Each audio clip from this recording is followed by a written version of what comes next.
Good morning. I think you all can hear me. This day has been quite a long time. I didn't think I was going to get choked up this early on.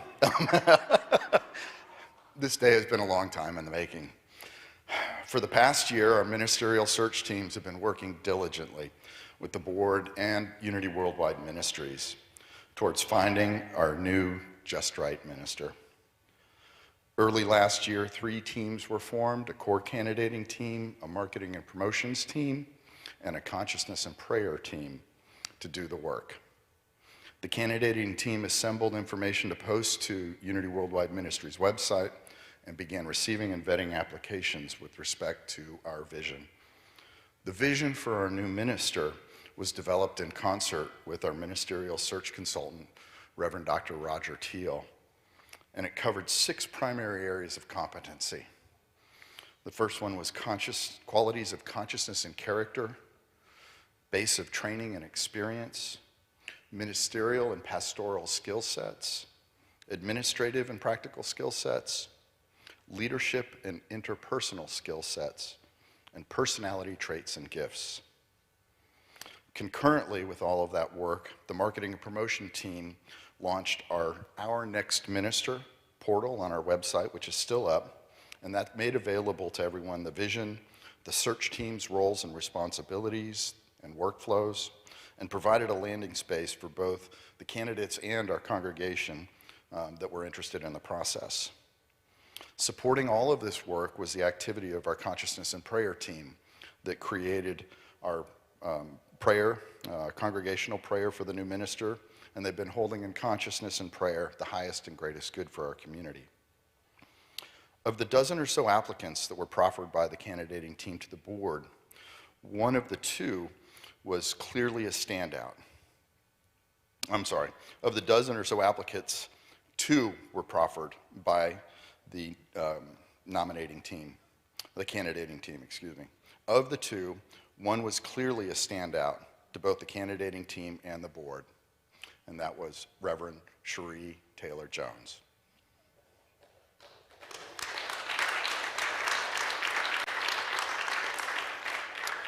The reports from the candidating team to the board were extensive and detailed. Covered in the materials were analysis and commentaries on the alignment with each of those vision components that had been assembled, as well as resume, references, links to social media and websites, links to prior talks, videos of both Reverend Sheree's interviews, 2 of them with the candidating team, as well as candidating team discussions and deliberations before and after the interviews. The board reviewed all of this, and it was clear that the candidating team felt strongly that Reverend Sheree was the best choice, and following the board's review of all that information, as well as a 3rd interview with Reverend Sheree and the board felt the same. Following Reverend Sheree's interview message 2 weeks ago, where she came and spoke to everyone here and did a subsequent going deeper piece with everyone, we had roughly 200 responses to our request for feedback from the congregation, from our staff, from the chaplaincy, and from our LUTs. 96.7% of the responses were favorable.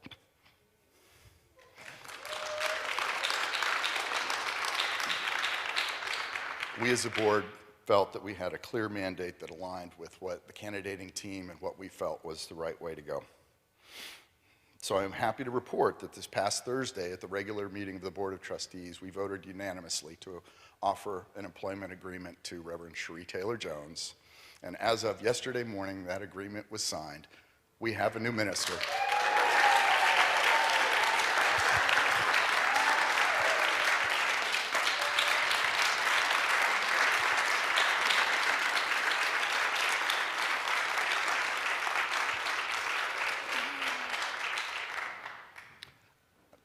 I'm going to stop and offer some commentary off message here, but it is so amazing to see everybody here today, to be back in the sanctuary. For those of you that have been with us for a long time, you know how long a road this has been.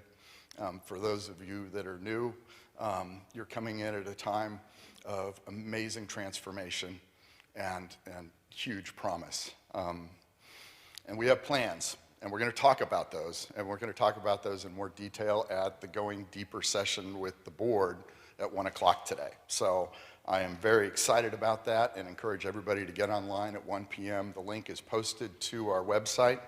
And if you need to talk with a staffer to find out more about that afterwards, just pull them aside or myself. Before I close, I want to express the gratitude of the board for everybody that's worked so hard on this process over the past year. Countless hours, I say countless hours, I'm not exaggerating, by the ministerial search teams, the core candidating, the marketing, promotion, consciousness and prayer staff. Our staff that went for months this past year without a senior minister, and we continued to operate and maintain a full complement of virtual services during that whole time. Oh my God.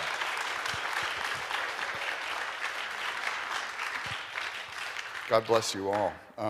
Our chaplains that have held consciousness for us and supported us in prayer, and our LUTs for stepping up. And of course, the congregation for holding in consciousness our highest and greatest good. The last recognition that I would like to make is for Reverend Aliza for these past few months. Thank you.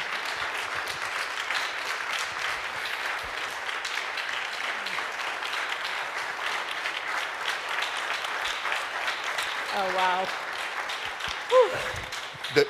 There was a heart connection from the beginning. She has held a beautiful space for us as the Bridge Interim Minister. Yes. Thank you.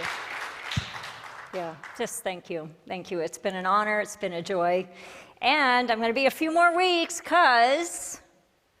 Come to the session at 1 o'clock today. You'll hear more. Thank you, Frank. Thank you. Thank you all. God bless. So please, everybody, come to the session today, virtual session on Zoom at 1 p.m., and we'll have more conversation. But I love you all, and God bless. Yes, okay. So if you would like to, I made an announcement at the beginning of the service, effectively covering what's happened over the past year, all of the work that's been done by our ministerial search teams, myriad materials that they delivered to the board for us to analyze and review and pray over, particularly alignment with our vision that we had put together with Reverend Dr. Roger Teal, and as well as references and just a whole lot of information. And we took some time to digest that. That was one of the reasons why we didn't meet last week, is we had just received all that information from the congregation, from the survey, from the service, the preceding weekend. We had also received feedback from the staff members, from the chaplaincy, from the LUTs, all of which had an opportunity to meet with Reverend Sheree during the week following her Sunday with us. So there were opportunities for sort of multiple communities to engage and interact with her, and then provide feedback to the board as we wanted to move forward in consideration. So we met over the weekend to discuss the information that we had received and review that, and ultimately elected to proffer an employment agreement with Reverend Sheree. And I am happy to report that we went through some negotiations on that, and then Thursday night, this past Thursday night at the regular board meeting, we approved the final form of that agreement. It was a unanimous vote by the board in accordance with what we felt was a very, very strong confirmation from our congregation. When we were reviewing the feedback, I was blown away at how many positive and what the percentage of positive responses were. It was over 96% of the responses were very positive.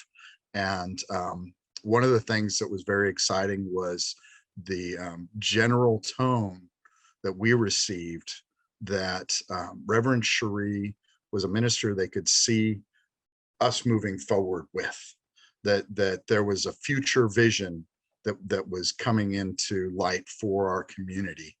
One of the things that I would like to address is that, this is our congregation and this is our community. And I thought Reverend Aliza did a wonderful job today, speaking to the fact that we are not looking for a savior. We are not looking to put anyone on a pedestal. What we're looking for is a spiritual guide for us that's going to carry us forward with our mission and our vision, our 5-year strategic plan, and help us to grow spiritually as a community and really be more and more of that bright spot in Central Texas. And so I am very happy to report that yesterday morning, I received an email back from Reverend Sheree with the signed agreement. The form of the agreement is a 1-year agreement. One of the reasons why we wanted to have this conversation today was we had gotten some feedback that there was some possible confusion around what our intention was in terms of an agreement form.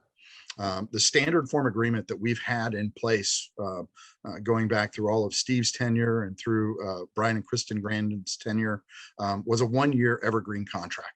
It was a 1-year contract that would automatically renew every year with no termination date, if you will. In all of the agreements, there was always a provision for termination that had some process and procedure around that and so forth. Either party could, but it was our intent to put together an agreement that was consistent with what we had done before.